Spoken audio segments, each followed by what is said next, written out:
the alley-oops at Kezar to the glory days at the stick. From who's got it better than us to brick by brick. It's always the 49ers way, from off-season to game day. Yeah, we talk back. It's the 49ers Cutback.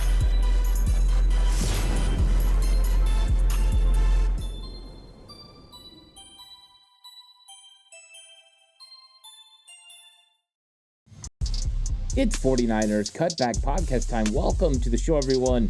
The San Francisco 49ers continue to be very patient and signing players to blue light special deals. That's the only thing I could say is they're bargain basement shopping right now, looking for players that are young with potential upside that they can add to their football team. And they're going at strategically. They're going with players that they have a lot of familiarity with, guys that they feel comfortable adding to their roster. But right now, there hasn't been a big fish at all. They have continued to stay on track as far as what they're doing, adding depth, adding special teams help, and potentially adding a player here and there that might be able to work their way into the starting lineup or fill in while a player is out. And so the 49ers just continue down this path, and it's not a path that I think any of us wanted them to go down or any of us expected. But after yesterday, when so many players were out the door, when there was the big loss of Dre Greenlaw, which definitely hit a little bit harder than every other loss, because I think most were expected. I think if you went into free agency, most people thought Aaron Banks was going to be gone. And they thought Talanoa Hufanga and Charvarius Ward were going to be moving on to another team. It wasn't shocking to see Joshua Dobbs go ahead and move on and go to another football team, or Elijah Mitchell.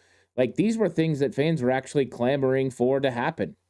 And I think what really caught everyone off guard was Dre Greenlaw deciding to go to Denver, run his own shop and do things on his own, and the money wasn't significant. So we don't know if this was a Dre Greenlaw decision that he just decided he wanted to go run his own shop, or if this was a 49ers decision to not give him the money that he seeked. Either way, he moved on, and that definitely hit a little bit harder.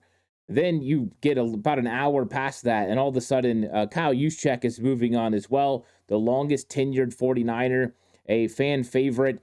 And so that one hit hard as well, even though it's getting to the point now where you're understanding, what happens financially, and you got to make some moves. He goes on. And then today it was Leonard Floyd. And, right now, no other move has happened along the defensive front for the 49ers. The expectation was that if Leonard Floyd moved on, the 49ers would have a new defensive end in Joey Bosa. That is yet to occur. There's some stuff that's funny. Wikipedia had a thing that said Joey Bosa was signed with the Niners.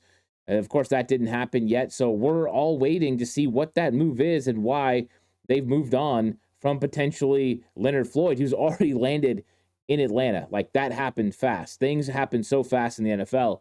So the 49ers continue to cut salary and continue to add players that would be considered depth pieces. But all of them have familiarity with the 49ers. And we're going to go through all these guys that the 49ers have signed. They signed several. There's definitely a certain mind for each one of these guys, a certain frame of mind for how they're going to fit within the 49ers system. And I think they have fingerprints of Robert Saleh and Brant Boyer all over them. You bring in two new coordinators. What was one of the things that Kyle Shanahan said of why he wanted Robert Saleh? Was because Robert Saleh had helped build it already. He knew that he could help build it. They're trying to rebuild the defense in San Francisco. They're trying to rebuild the special teams in San Francisco. These two guys were tasked with doing it. Now you got to go get them the parts that they need to make it happen. And so that's what the 49ers have been doing. But we're going to talk about it. And right before I started recording, there's a player that had just dropped that the 49ers had signed. And we're going to talk about him in 1 second. Please like and subscribe to the channel if you haven't already. I really appreciate it. If you're listening on an audio platform, 49ers Cutback on Believe Network, please give it a 5-star rating. And if you are going to bet with BetOnline. BetOnline is the world's most trusted betting platform and your number one source for betting on all the madness. Whether you're a seasoned fan or a first-time bettor, BetOnline is your ultimate game day companion. With the largest selection of odds on everything from college basketball to a $200,000 bracket contest, BetOnline continues to be your number one sports betting source. From every Cinderella story to every hat trick, BetOnline has you covered with odds, stats, and more for every game, every play, and every win. Bet online, the game starts here. So, what I'm talking about is the San Francisco 49ers have signed a wide receiver, and it's not any of the wide receivers that you were kind of expecting if you were expecting them to go out and get a big time player, right? Devontae Adams, he goes to Los Angeles Rams. Cooper Kupp is probably going to get released tomorrow. So the Rams have a shuffle there. And finding himself out in the cold is Demarcus Robinson. So the Rams are allowing Demarcus Robinson to move on in free agency, and the 49ers find a receiver that could potentially fill in while Brandon Ayuk is out. And that's been one of the question marks. How long was Brandon Ayuk going to be out to start the 2025 season? We don't know. But now the Niners are taking care of business and making sure they at least have a comparable backup. And it doesn't mean he's going to play up to Brandon Ayuk standards, that's for sure. But what it does mean is you have somebody that can line up at X and can go get the job done. And so this was a must. We knew the 49ers had to address this in some manner, and they do. And it's not like Demarcus Robinson got paid out the wazoo to come to San Francisco. So he signed a 2-year deal worth $9.5 million with $6 million of it guaranteed. Basically $4.75 million per year. Very cheap. And so this is kind of that mid-level type wide receiver we were expecting the 49ers to potentially hit. I think we're all hoping it would be a bigger name, somebody that could elevate this 49ers wide receiver room to another level, but you needed another body. Ayuk potentially being out is one thing. Then you have Ricky Pearsall, rookie last year, had a good season, really finished strong at the end of the year. Hoping that's going to carry over. Juwan Jennings basically was a 1,000-yard receiver last year. So you needed to have a few guys at top because you don't know exactly what you're getting from Jacob Cowing. So it was a smart move. Demarcus Robinson understands the 49ers offense. He played in a similar scheme with Sean McVay. So this is an easy one for the 49ers to be able to copy and paste to see what he did. They know his strengths. They prepared to coach against him twice every single year.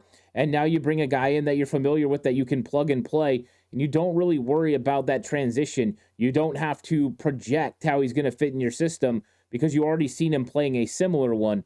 One of the advantages, there's not a lot, but one of the advantages to your system being in multiple teams is you can see how those players already handle playing within your scheme. But let's talk about Demarcus Robinson's 2024 season. He is 30 years old, so that's why this is a 2-year deal. Not exactly a young chap, and some people will argue there's probably other players you could go with. But at $4.75 million, it's pretty darn cheap. He played in all 17 games last year. He started all 17 games last year for the Los Angeles Rams. He was only targeted 64 times. He had 31 catches for 505 yards, 7 touchdowns, including a 6.3 yard average on those catches. So this is a guy that was making plays down the field. He was catching big time plays from Matthew Stafford, only 31 catches, 505. Sounds very close to the 2023 season for Juwan Jennings, 25 catches, nearly 500 yards.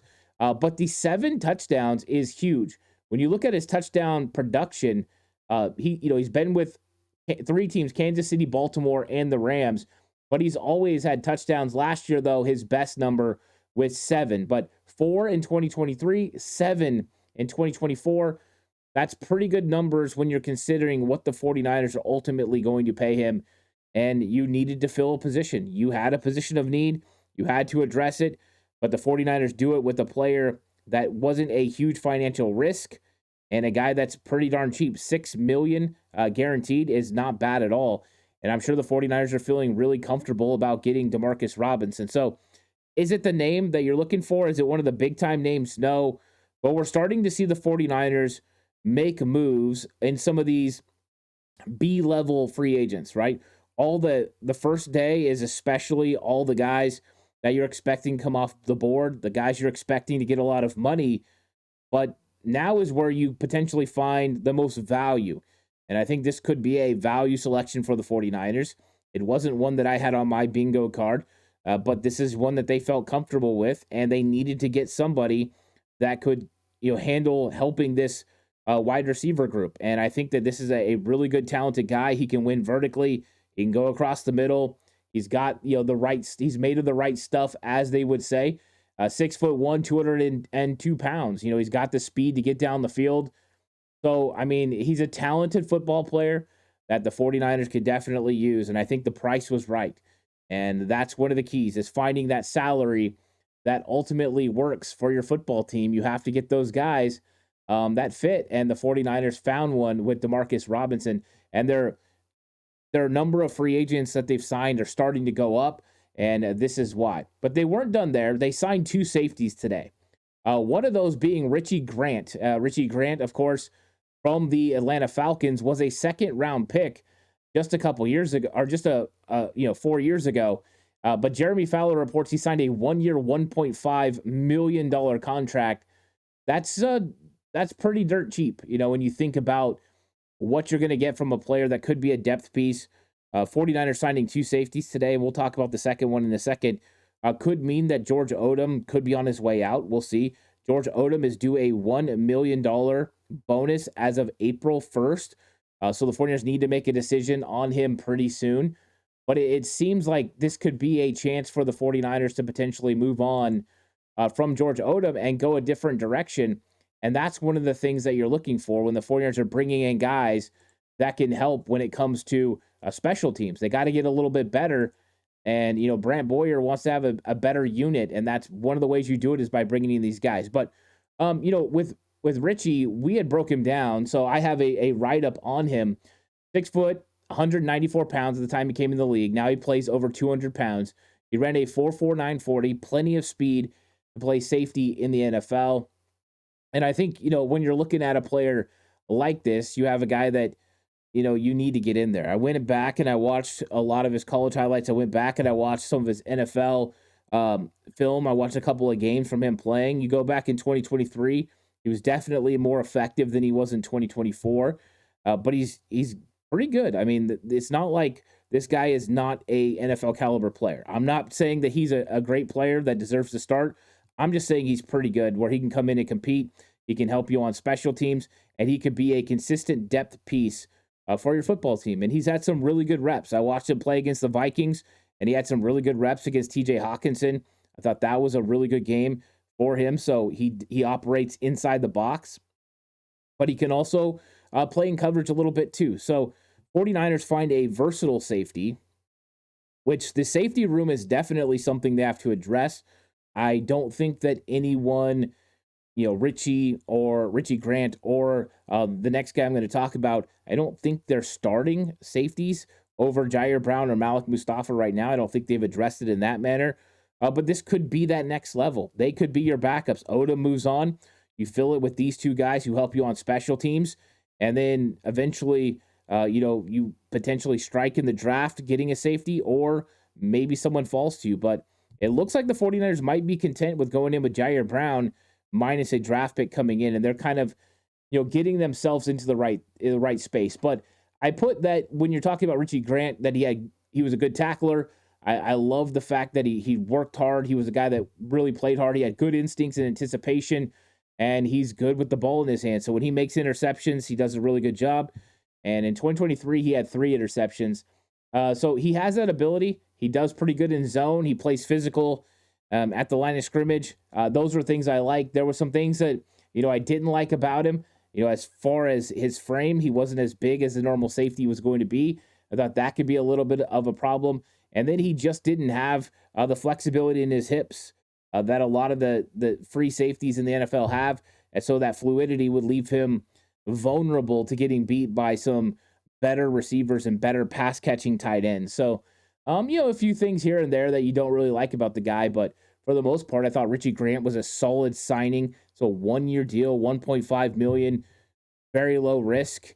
And we're talking about a potential depth piece for your safety room. And that's ultimately, what you're wanting to grab at this point. The 49ers also signed Jason Pinnock. He's listed as defensive back. He's from the New York Giants, but he got his start with Robert Saleh. He was a 5th-round pick for the New York Jets in 2021. They had to cut him, and in 2022, they tried to sneak him onto the practice squad after training camp. It did not work out. He got picked up, went to the Giants, and there he was playing safety, and he did a really good job. But Jason Pinnock, his familiarity with Saleh and his familiarity with Brant Boyer are definitely reasons, that he makes a lot of sense for the 49ers. Bringing him in, the fact that he was a guy that came in, he's going to be on a 1-year deal that's fully guaranteed. The numbers are not quite in yet, but they're adding to that room, and they're also adding guys that these coaches are very familiar with.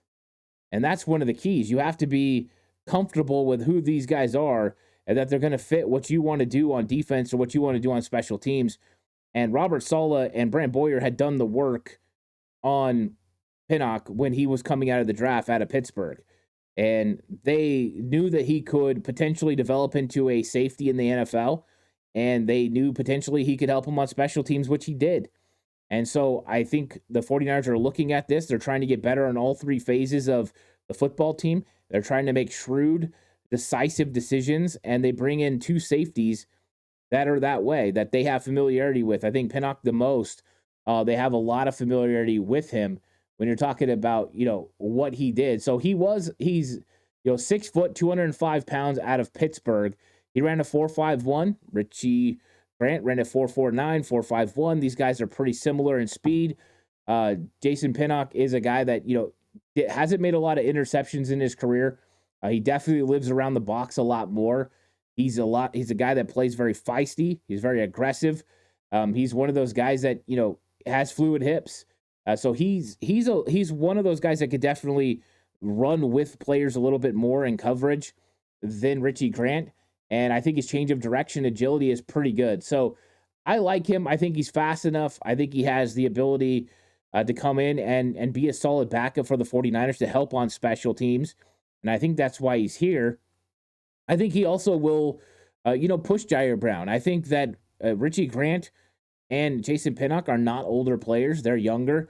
Pinnock is only 25 years old. He'll turn 26 before the season starts. These are guys coming off their first contract that didn't live up to expectation. Won a 2nd-round pick in Richie Grant, won a 5th-round pick in Jason Pinnock, and you bring them in and you let them compete and you see what happens. I don't think anything is given to anyone. It's becoming a meritocracy again. If you want to go out there and you want to outplay somebody, you can win the position. And I think that's what's important about this. So I like the signings. Like I said, it could mean that George Odom is on his way out. They also still have Jalen Mahoney, who they signed as an undrafted free agent last year. They like him. So there's some competition for sure when it comes to playing safety. And these two guys do it. But it's familiarity and low price, that they're grabbing. And I can't blame them for that. But when you look at the safety room right now and how it's currently built, you have Malik Mustafa and Jair Brown, presumed starters right now. I think Malik is comfortable. We'll see what happens with Jair. You have Jason Pinnock. You have Richie Grant. Those are the two new signings. You have George Odom. He could potentially be on his way out. We'll see what happens.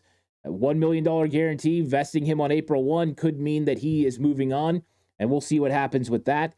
And then you've got Jalen Mahoney, who I just mentioned, the undrafted free agent from last year they were high on, and Quindell Johnson, another guy filling out the 49ers' 7 safeties on their current 90-man roster. So we'll see what happens, but the 49ers definitely do strike at safety today, and that's not the only positions that they were willing to strike on today. They also went linebacker. And so the 49ers wanted to make sure that they were able to pick up more special teams help, and they did. And they signed Luke Gifford from the Tennessee Titans. This is according to Tom Pelissaro, a 1-year deal for Luke Gifford. And Luke Gifford is a considered special teams ace by most. So if you remember right, when the 49ers signed new coach at that point, Brian Schneider, they went with some special teams aces to help him, right? It was George Odom. It was Oren Burks. They were bringing in guys that fit and helped his special teams. Now it's Brant Boyer, and we're starting to get some of the guys that come in for him when it comes to special teams. So they had to go ahead and get some of these guys, and helping Brant Boyer out with some of that is the fact that the 49ers assistant special teams coach is Colt Anderson, and he was the special teams coordinator with the Tennessee Titans last year. So he coached Luke Gifford, and Luke Gifford was really good for the Tennessee Titans last year. He has 300 plus special team snaps that he added to the 49ers, and that is with Richie Grant having over 300 plus special team snaps as well. So really cheap options, guys the 49ers are familiar with that they can add that can help on special teams. And this time it's Colt Anderson that has the familiarity, but this is one of those things when you get two guys that are former special teams coordinators, you're going to lock onto some guys that can help your football team. So he comes in and he's going to be also a backup linebacker. He got some extra time last year. He even had an interception last year when he filled in off of Joe Burrow. So he's not a guy that's can't play the position. He comes out of Nebraska and 6'2", 243 pounds, runs really well. He's a physical guy. He runs through guys on special teams. So you can see the 49ers are adding to special teams. They're adding to depth at certain positions, but they're keeping it really cheap. Just those three guys on defense alone are all going to be special teams adds. And then you get Demarcus Robinson, who's going to help as well. But this time he's going to help on the offensive side of the ball. Now, the 49ers weren't done. I mean, those are guys that they signed, that were not on the San Francisco 49ers last season. But they also are continuing to bring players back. And one of those guys could be Jordan Mason. So last night at almost midnight, I got a notification on my phone that said Jordan Mason was going to be tendered his second round tender as a restricted free agent, and Adam Schefter was reporting it. So the 49ers have decided potentially, and I say potentially, and I'll explain why. So the 49ers are going to put a second round tender on Jordan Mason. So what that means is that if a team wishes to sign Jordan Mason to a contract, they are free to negotiate with him. However, whatever offer they make, the 49ers can match and sign Jordan Mason. That's the first part. They have first right of refusal. The second phase of this is if the team that offers the contract to Jordan Mason does sign Jordan Mason, the 49ers don't match, that team will send the 49ers a second round pick. What that does, though, by putting that second round value, which you have to make sure you get any value back for Jordan Mason because he was an undrafted free agent, what it means, though, is he's scheduled to make close to $5 million this season. Now, this doesn't guarantee that Jordan Mason is going to be on the San Francisco 49ers in 2025. What it does guarantee is that the 49ers have more time to make the decision because until he signs that tender, it's not locked in. They can still trade Jordan Mason away, and the team that trades for him can sign him to the tender, sign him to an extension. They'll have all those options. Or the 49ers can have him sign that tender, and he could be the backup for Christian McCaffrey this season. The reason I bring up that this is not a done deal is because reports coming out today are that the San Francisco 49ers have been in conversations with Raheem Mostert. And I brought this up, way back that when he got released that the 49ers could presumably think about adding Raheem Mostert back. You haven't had that exact speed element since he left. He's a veteran who can catch the ball in the backfield. And if you have concerns about Christian McCaffrey, then having him as a 1-2 punch with McCaffrey could make a lot of sense. So to me, they wouldn't be talking with Raheem Mostert if Jordan Mason was a foregone conclusion to play the position of tailback. Now, we don't know. They freed up some money with the Kyle Juszczyk being released. So maybe that is earmarked for Jordan Mason. We're going to find out. But right now, the 49ers are definitely at least looking right now that Jordan Mason will be on the 2025 roster. We'll see how that plays out. But I thought that was at least a good move for the 49ers, to make sure that he's potentially, locked up in case you need him. He was very good last year as a running back for the 49ers. The other one they brought back was Curtis Robinson. And instead of putting a tender on him, they signed him to a new 1-year deal. So this is great news for the 49ers. They would not have put a tender on him because besides first right of refusal, it wouldn't have made sense. But the 49ers get, number one, a really good human being to come back in Curtis Robinson, but a guy that they've been working to develop for a while now. Curtis Robinson out of Stanford, He declined to go to Tennessee a couple years ago, stay on the 49ers with a chance to go to the Super Bowl.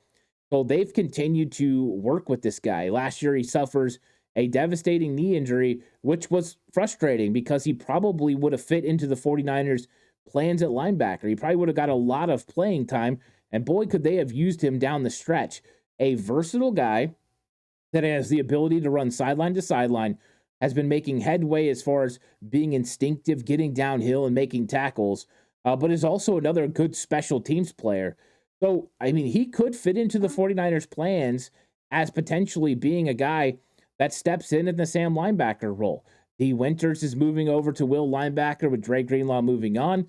Potentially, Curtis Robinson steps up to that Sam linebacker role, and you've got at least 3 linebackers set to go. Then you've got Jalen Graham, you got Gifford. Now, I do believe Gifford is here to either outplay Tatum Bethune or outplay Jalen Graham and take their special teams role. Neither one of them were good on special teams last year. I think Bethune is also in competition to play Sam linebacker. He is good against the run. He flies around. I think he'll be better in year 2 as he picks up this defense. But I think that we saw them move on from Jalen Graham once before. So I don't think it's a foregone conclusion he's on this roster. And I do expect them to address linebacker in the draft at some point with 1 or 2, depending on what depth they need at linebacker. But at least now you got a guy that's been around for a while, understands the system, is comfortable with Fred, is comfortable with D, that you could kind of put in there and at least feel good about that linebacker room for 1 more year, because you do need another guy that can step in at Mike, and that is something that he can do.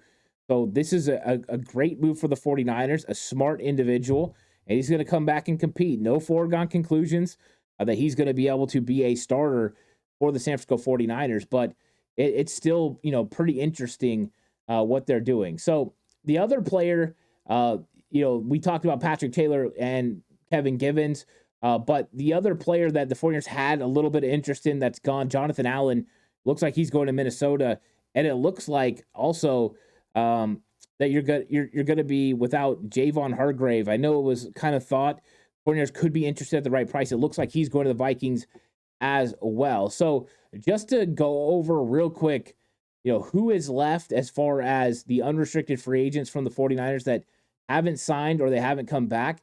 Brandon Allen, that's still a possibility, even though it's reported the 49ers have been discussing or at least have talked to Jameis Winston about potentially coming in to be the backup quarterback. Chris Conley, I think he's probably moving on. I think when they signed Isaiah Hodgins after the season was over, I think Isaiah Hodgins is the younger version of Chris Conley, and I think that he's going to have an opportunity to make this team. Khalil Davis, who they traded for, I don't expect him back. Gipp, I think that the 49ers will move on again from Gipp. Charlie Heck, I do believe there's an outside chance Charlie Heck could come in as far as depth at tackle with Jalen Moore moving on. We'll see what happens with that. Nick McLeod, it's possible. The 49ers, did go a different way with Tomlinson and bring him in, so they could potentially go there. And Eric Staubert, I think he's gone now that they've made the signing. Rock Yassin and Isaac Yedem yet to sign other places, but we'll see if they come back. So 49ers are slowly making moves. They're being really, really calm about this. They're being really shrewd with who they bring in. Right now, most of the guys have been special teams help. I would say the 2 that haven't have been Luke Farrell, who's going to be filling in as a blocking tight end. His contract is $6.5 million per year, and I want to make that clear. There was a lot of people confused about the $11 million guaranteed, thinking it was $11 million a year. That's not the case. He's going to make $6.5 million per year, and we'll see what the overall workings of the contract are. Once the new league year starts tomorrow at 1 o'clock, some of those numbers will come out. We'll see if it's front-loaded, if there's void years. All those things are going to play into how he hits the cap. But Luke Farrell is probably going to be a big instrument, not a starter, but a big instrument in the 49ers 12 personnel. And Demarcus Robinson has an opportunity to start early on in the season, especially while Brandon Ayuk is out. And yes, this will probably fuel the conversation about Brandon Ayuk potentially getting traded, but I don't know if that is going to be the case. So 49ers did make some moves. I don't know how you all are feeling about it. If you guys are feeling a little bit better, let me know in the comment section. Is this not enough yet? I think that is fair to say. We'll see. The 49ers could maybe come away with a couple more guys. There's, some other guys that are going to be potentially available, like Larry Ogunjobi as a defensive tackle. That's a potential guy the 49ers could be interested in. There's a couple other defensive tackles as well. So we'll see how this thing plays out. Tomorrow at 1 o'clock, it's going to get interesting, and that's when more things are going to become official. More players are going to get released and put on the open market, and maybe some of them end up coming to the San Francisco 49ers. So it's not over, it's not done, but the 49ers are definitely not going top tier when it comes to free agents right now. Let me know what you think in the comment section. Like and subscribe to the channel if you haven't already. The listening audio platform, 49ers Cutback on Believe Network. Please give it a 5-star rating. This episode was brought to you by Bet Online. And I have to say it every time. You want breakdowns of draft players, go on over to Patreon, 49ers Cutback on Patreon. Link in the description section. Head on over there. I've broke down over 25 players now, deep dives into each one of them. You get to watch film, check it out, all that. So until next time, I'll catch you guys in the next one. Stay safe. Remember, the right way is always the 49ers way.